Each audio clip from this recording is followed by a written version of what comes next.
pluck out his eyes. These are deadly words from a deadly woman, and probably one of the deadliest statements in all of Shakespeare's tragedies.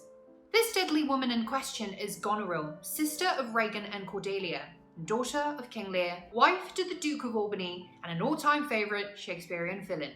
Goneril is so evil it seems that there's hardly anything about her that's likeable. But is she really so unforgivable? Or are there possible ways for us to empathise with this otherwise detestable character? Stick around and find out.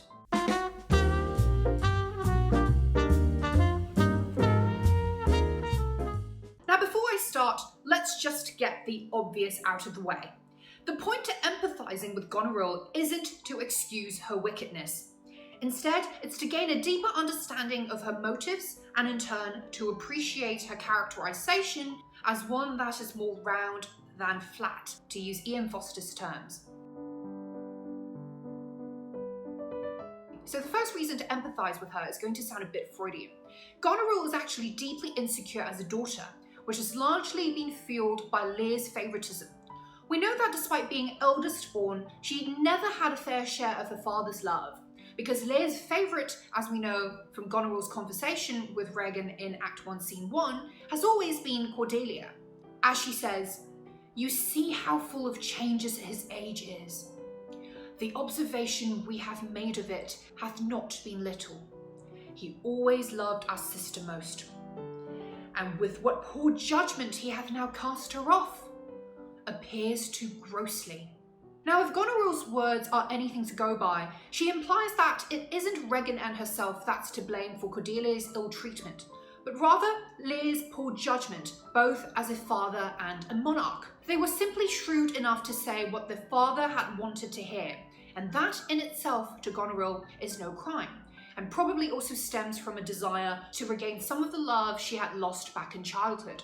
In fact, even Goneril herself deems Lear's act too grossly, as she goes on to remark, "The best and soundest of his time hath been but rash. Then must we look to receive from his age, not alone the imperfections of long engraft condition, but therewithal the unruly waywardness that infirm and choleric years bring with them." So basically she's saying, if he was so rash back in his youth, then you can imagine what he would be like in his old age, much more stubborn. By highlighting Lear's rashness, character flaws and propensity to quick anger, Goneril implies that her father's act of banishing Cordelia is fundamentally unsound. But of course, because Goneril is a practitioner of realpolitik, which means that she will only ever act in her own interests, she puts on a verbal pretense and effectively throws her youngest sister under the bus, maybe as revenge for never having had a fair share of Dad's love. Lear's outrage towards Goneril's request for him to downside his entourage is actually a point of debate. While it may seem like an unfilial request from Goneril, it's actually not all that unreasonable if we consider it from a leadership standpoint. When Goneril berates her father for bringing along a rowdy, incompetent troop of 100 knights and squires, it's partly, of course, out of selfish irritation, but also out of an understandable exasperation at the king's sloppy leadership.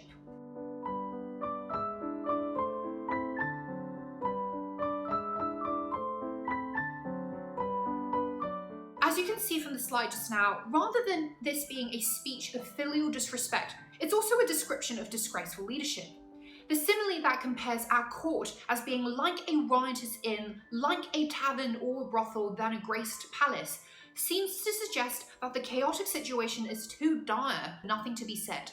While the alliterative plosives in "men so disordered, so debauched and bold" conveys a level of brashness on the part of Lear's retinue that Goneril, now newly installed in power, finds unacceptable. So what emerges from her words then is a difference in approach to authority. And if, according to Stephen Greenblatt, Shakespeare's world constantly told itself that authority naturally inhered in the elderly, then this sort of open, unabashed commentary from a daughter to her father about his political ineptitude is actually quite remarkable, both for its irreverence and for its audacity. Had Goneril simply been power-hungry, she wouldn't have to be concerned about the undesirable optics resulting from the behavioural excesses and loose negligence of a stubborn old king and father. That she would ask for order and restraint to be maintained at court is perhaps a reflection that she cares about more than just grabbing power, which of course she cares about, but also about preserving the dignity of the court. It seems that Goneril's churlishness has a point. It's not so much a sign of insolent ingratitude from a daughter as it is a reflection of bottled up impatience from an up-and-coming monarch. Now, apart from her father, Goneril doesn't seem to have much luck with men. Certainly not the man she's married to, who is the Duke of Albany, nor the man she has an affair with, who is Edmund. The former, the Duke of Albany, she finds lacking in masculinity, while the latter abandons her once he realises that the tides have turned against Goneril. Unlike the Macbeths, who, for the most part, are committed partners in crime, Goneril and Albany are shown to be fundamentally incompatible from the get-go. For example, upon seeing an enraged Lear, Albany is uncomfortable with the sight of the spurned old man and tries to convince his wife not to be unnecessarily harsh, all the while reassuring her of his love, as he says, "I cannot be so partial, Goneril, to the great love I bear you." But early on, it's clear that husband and wife's value systems are polar opposites.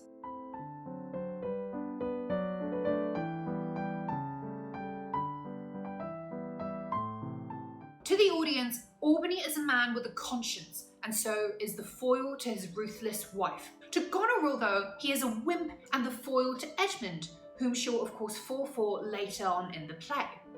Goneril's reference to milky gentleness recalls Lady Macbeth's comment on her husband as being too full of the milk of human kindness.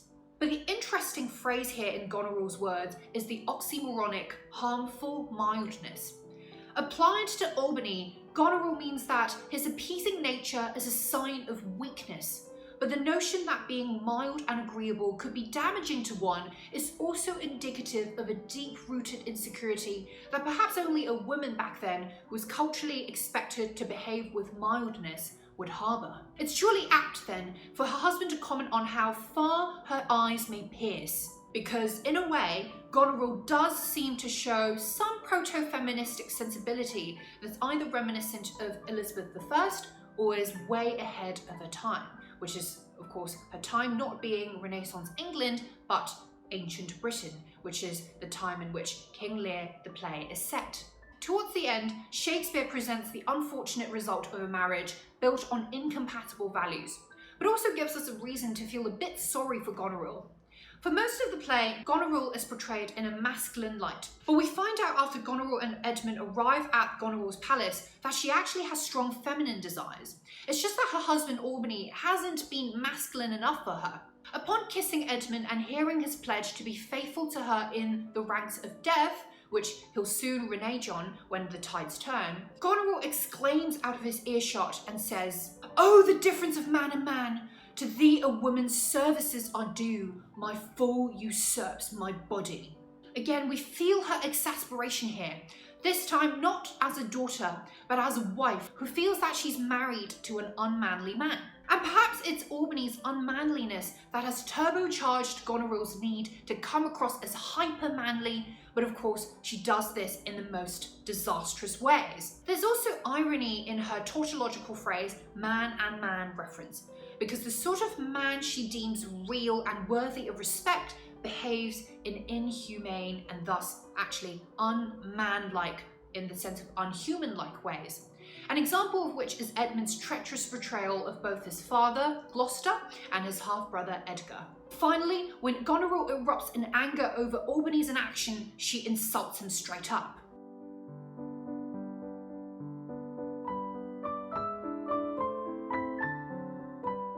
So the description Goneril ascribes to Albany, a moral fool, exposes the essence of her value system. For her, it is simply foolish to put morality before power. It's also silly to prioritise reflection over action, she thinks, which is why she mocks her husband for dilly-dallying and for not doing anything to fight against the French promptly. But despite her self-serving nature and brutal schemes against Gloucester, Lear and Cordelia, Goneril's concern here is also for the state. She reminds Albany that France, not Cordelia or her army, is nearing and about to encroach their territory, which again reveals that her mind, notwithstanding its capacity for inhumane thoughts and absolute brutality, is concerned also with matters beyond her own desires, and that she isn't so self-centered as to be an entirely monstrous or villainous character. So what are your thoughts on Goneril? Do you think that she's actually a complete villain, inexcusable, or are there aspects to her character that we can nonetheless sympathise with? Make sure to comment below with your thoughts, and make sure to also check out my blog post comparing Goneril with another very different Shakespearean female protagonist. And you can find the link to that blog post in the description below. As always, I hope this was helpful. Please do like this video and subscribe to the channel for more useful future Shakespeare and English lit videos, and I'll see you guys very soon. Thanks for watching!